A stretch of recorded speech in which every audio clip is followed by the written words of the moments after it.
안녕하세요, 인키입니다. 사생활은 경우에 따라 관계에 있어 정말 큰 갈등 요인이 될 만큼 중요하고 또 당연한 영역입니다. 일상생활 속 나만의 사적인 시간을 모두와 함께 공유해야만 한다면 여러분은 어떠실 것 같으신가요? 오늘 소개해드릴 에피소드는 이토준지 컬렉션 11권 1화 길없는 거리입니다.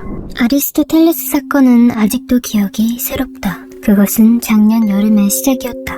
지난 여름의 어느 날 늦잠을 잔 사이코는 비몽사몽 일어나 커튼을 열어젖힙니다. 분명 어제 창문을 닫고 잤던 기억이 있지만 대수롭지 않게 여기죠. 더 의아한 것은 자꾸만 꿈에 나타나는 기시모토였습니다. 그 당시 나는 빈번하게 기시모토가 나오는 꿈을 꾸었다. 같은 반의 남학생이었던 기시모토는 내성적인데다가 한 번도 대화를 나눠보지 않았기에 평소에는 관심조차 가질 않던 친구였는데 자꾸만 꿈에 그가 나오는 것이 이해가 되질 않았죠. 그는 꿈에서 늘 부드러운 음성으로 사이코에게 말을 걸었습니다. 친구들의 수다에도 끼질 않고 기시모토 생각에 멍 때리던 사이코. 친구들조차 그녀가 기시모토만 바라보고 있다는 것을 눈치챌 정도로 사이코는 기시모토에게 특별한 감정을 가지기 시작합니다. 결국 친구에게 자신이 기시모토를 좋아하게 된 것 같다 털어놓으며 그가 매일같이 꿈에 나타난다고, 아마 자신이 무의식 중에 그를 좋아하게 되어 그가 자꾸만 꿈에 나타나는 것일 거라 이야기하는 사이코. 그 말에 친구가 순간 정색하며 그녀의 이름을 부릅니다. 사이코, 그거 아리스토텔레스일지도 몰라. 아리스토텔레스? 나도 들은 얘긴데 좋아하는 사람을 자기 사람으로 만드는 방법이 있대. 아리스토텔레스라는 건데 그 이름의 유래에 대해서는 모르겠지만 좋아하는 사람이 잘 때 뒤에다 대고 여러 가지 얘기를 하는 거야. 물론 상대방을 깨워선 안 되지. 그러면 자는 동안 말하고 있는 사람의 목소리 때문에 그 사람에 대한 꿈을 꾼다는 거야. 그렇게 몇 번씩 꿈에 나오다 보면 상대가 그 사람을 좋아하게 될 수도 있는 방법이지만 자칫하면 오해받기 쉬운 방법이기에 잘 시도하지 않는다고 하죠. 사이코는 설마 기시모토가 자신의 방에 들어왔을까 싶어 믿기 어려워하지만 의심은 조금씩 싹트기 시작합니다. 그날 저녁, 가족들과 오붓하게 식사를 하던 중 사이코에게 동생이 대뜸 누나가 대단하다는 이야기를 꺼냅니다. 사이코가 한밤중에 남자를 방에 끌어들였단 말하자 사이코는 말도 안 되는 소리라고 넘기지만 동생은 자신이 정말 들었다고, 누나 방에서 남자 목소리가 들렸다고 소리를 지릅니다. 격해지는 대화에 부모님도 정말이냐 물으시고 거기에 오빠까지 무슨 소리가 들렸다고 말하니 사이코는 억울해하면서도 정말 기시모토가 오던 것은 아닐까 깊게 고민을 하게 되죠. 더웠던 여름 날씨 탓에 창문을 열지 않을 수가 없어 열어둔 사이코는 그날 밤 정말 무서운 꿈을 꾸게 됩니다. 사이코 나야. 오늘 4개를 선물을 가져왔어. 통장을 털어서 샀다고. 뭐냐면 은지야. 난 그런 거 필요 없어. 너 나한테 아리스토텔레스 하고 있지? 단도직입적으로 그에게 아리스토텔레스를 물은 사이코는 기시모토의 잘못을 짚으며 차라리 고백을 직접 하지 그랬냐 따져 묻습니다. 그 말에 기시모토는 사과하며 자신이 없었다 말하자 사이코는 내일 직접 말해달라며 긍정적인 모습을 보였고 기시모토는 의외인 그녀의 태도에 반지부터 건네주려 합니다. 그렇게 사이코가 반지를 받으려던 그 순간 괴상한 웃음소리를 내며 다가오는 의문의 한 남성. 누구냐는 질문에 안 그래도 우라통이 치미는데 더 열이 받는다며 칼을 치켜 세우는 남자. 죽어줘야겠다는 말을 끝으로 의문의 남자는 기시모토에게 칼을 휘둘렀고 그 순간 사이코는 잠에서 깨게 됩니다. 악몽이라 생각했으나 방금 꿈에서 본 반지 케이스가 사이코의 옆에 놓여져 있었죠. 그날 근처 길에서 기시모토에 참혹하게 난자당한 변사체가 발견되었다. 그리고 범인은 잡히지 않았다. 큰 충격을 받고 방 안에 홀로 앉아 수많은 생각을 하게 되는 사이코. 그리고 몇 개월 후 친구인 쿠미의 집에서 생활 중인 사이코. 집으로 돌아가달라는 쿠미의 부탁에도 가족들이 비정상적이라 절대 돌아갈 수 없다고 말합니다. 쿠미, 부탁해. 며칠만 더 신세 지를게. 그럼 유카네 집으로 갈 테니까. 하지만 사이코의 부탁에도 이미 3번째로 그녀와 함께 지내던 쿠미는 더 이상의 사생활 침해는 힘들다며 단호하게 그녀를 내쫓습니다. 그렇게 결국 집으로 돌아가게 되는 사이코. 집으로 들어서자마자 가족들은 소리를 지르며 그녀를 다그쳤고 대체 어디로 가출을 한 것인지 왜 엇나가는 것인지 캐묻습니다. 지금까지 몇 번이나 말했잖아. 아빠, 엄마 모두의 괴상한 짓 때문이라고. 무슨 괴상한 짓을 했냐 되묻는 말에 사이코는 고래고래 소리를 지릅니다. 몰래 내 방을 엿보지 말라는 말이었죠.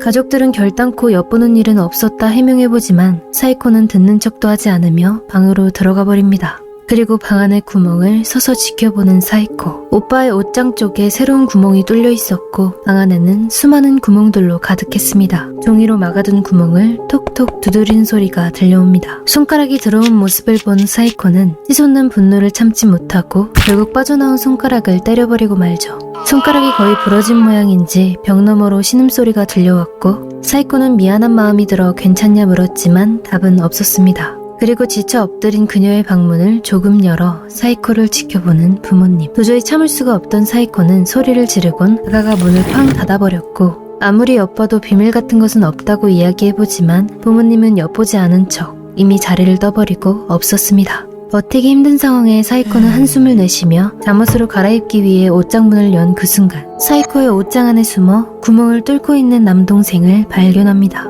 대체 언제 들어온 것이냐 소리쳐 물어도 동생은 아무 말 없이 자신의 방으로 기어갈 뿐 대답은 없었죠. 옷장 안에는 이미 거대한 구멍이 뚫려있는 상황이었습니다. 누나, 그런 걸 보고 자의식 과잉이라는 거야. 꼴값하지 말라고. 난 단지 옷장 안에서 혼자 서바이벌 게임을 하고 있던 것뿐이야. 말도 안 되는 거짓말에 더욱 화가 난 사이코가 동생의 멱살을 잡으며 소리를 질렀고 그 소리에 몰려온 가족들은 사이코를 말립니다. 동생을 감싸며 화를 내는 부모님에게 옷장을 보여줬지만 부모님은 그 구멍은 원래 있던 것 아니냐고 아주 태연하게 거짓말을 하죠.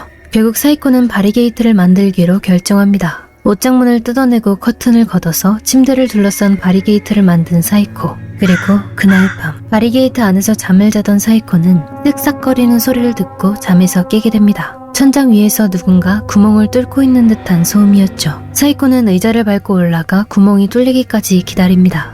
마침내 구멍이 뚫리자마자 그대로 구멍에 드라이버를 꽂아버리는 사이코. 누군가 맞은 모양인 듯 고통에 신음하는 비명이 들려왔죠. 설마 눈을 찌른 것은 아니겠지라는 생각이 들긴 했지만 참을 수는 없었습니다. 그렇게 다음날 아침을 먹기 위해 모인 가족의 상태는 가관이었죠. 아버지는 눈을 다쳤고 오빠는 손가락에 붕대를 두르고 있었습니다. 그렇게 아무렇지도 않은 척 식사를 하는 가족. 사이코는 아빠의 눈을 물어보지만 아빠는 다리끼가 났을 뿐이라 둘러대고 오빠 또한 손가락이 다친 일을 모르는 척합니다. 결국 아무리 생각해봐도 이 집에 더는 지낼 수 없겠다 판단한 사이코. 이대로 가다간 자신도 미쳐버릴 것 같다는 생각에 이모네 집으로 가출을 하기로 결심합니다. 이모랑 친하기도 하였고 이모네 집은 넓은 데다 혼자 살고 있으니 분명히 받아줄 것이라는 생각이었죠. 이모가 사는 곳에 도착했을 땐 이미 오후였다.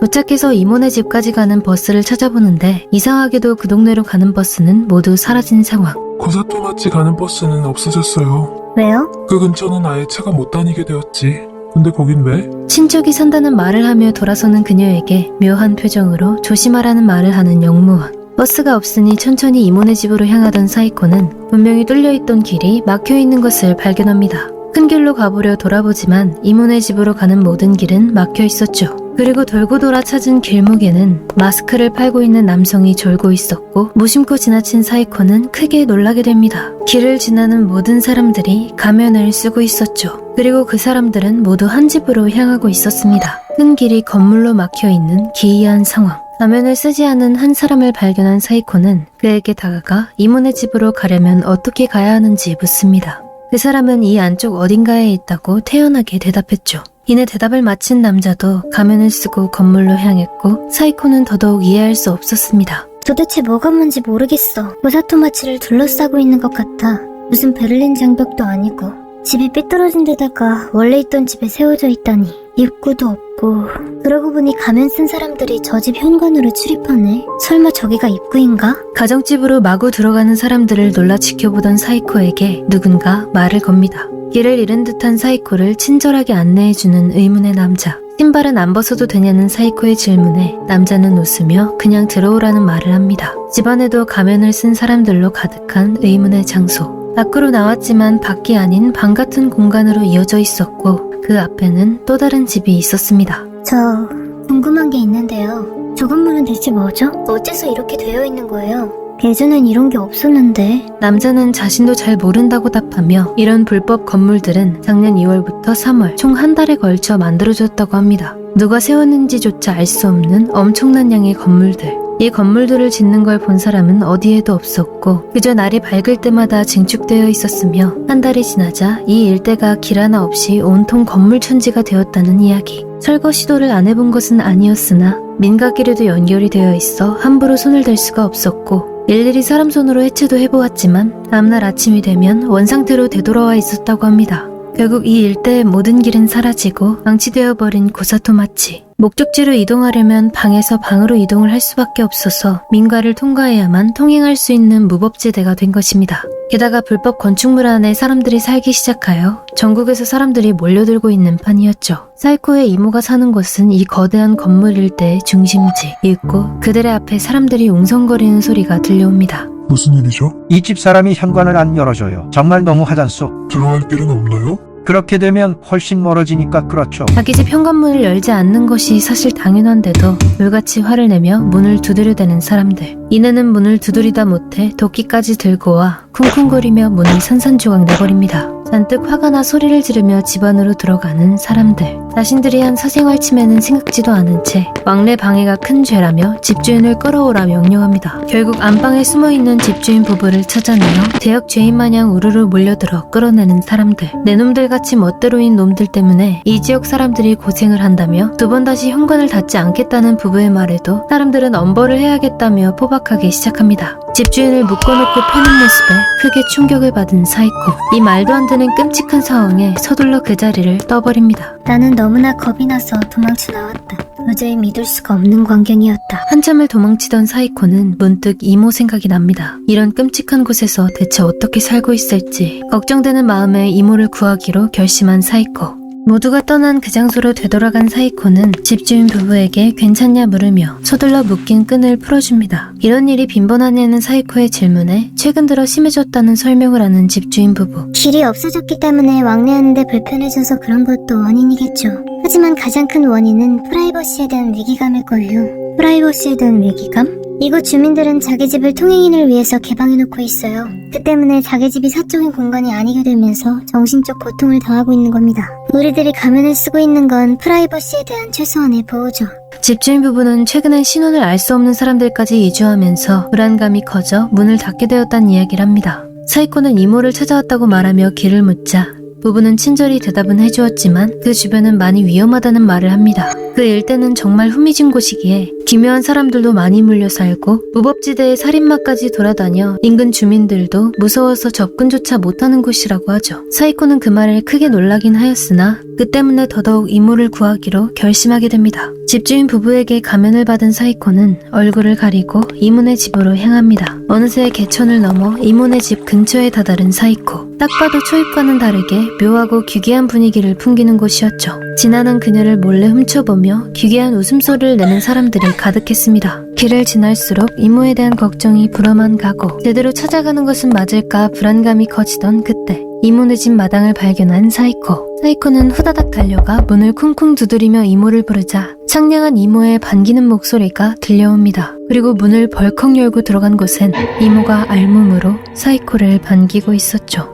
어머나 사이코 얼마나 보고 싶었는데. 자 들어와 살아도 내오마. 당황한 사이코는 말조차 제대로 잊질 못하였고 이모는 발가벗은 채로 태연하게 행동할 뿐이었습니다. 그리고 거실에 뚫려있는 수많은 엿보기 구멍들. 길이 어려운데 잘 찾아왔다는 이모의 말에 이모가 걱정되어 오지 않을 수가 없었다 설명하는 사이코. 그러자 이모는 알 수 없게도 박장대소를 터뜨립니다. 뭐가 우스워요? 게다가 그 모습은 대체 뭐예요? 한참을 웃던 이모는 처음엔 자신도 고민을 많이 했다고 상황에 필사적으로 저항도 해봤지만 문을 부숴버리질 않나 2층 창문으로 사람이 들어오질 않나 온통 엿보기 구멍 투성이인 상황 속에서 자신의 프라이버시를 지키는 것은 불가능이라고 판단했다는 이모. 정신이 돌아버릴 것 같아 그냥 프라이버시를 버리기로 했다고 설명합니다. 그리고 그렇게 함으로써 프라이버시를 지킨다는 생각이 얼마나 사람을 삐뚤어지게 하는지 알게 되었어. 가면을 쓴다는 건 정신 상태가 삐뚤어졌다는 증거지. 그리고 이모는 사이코에게까지 지금이라도 늦지 않았다며 너도 탈피하라고 고귀한 인격을 가지라고 설득합니다. 이 대화를 하는 와중에도 집으로 들어오는 사람들.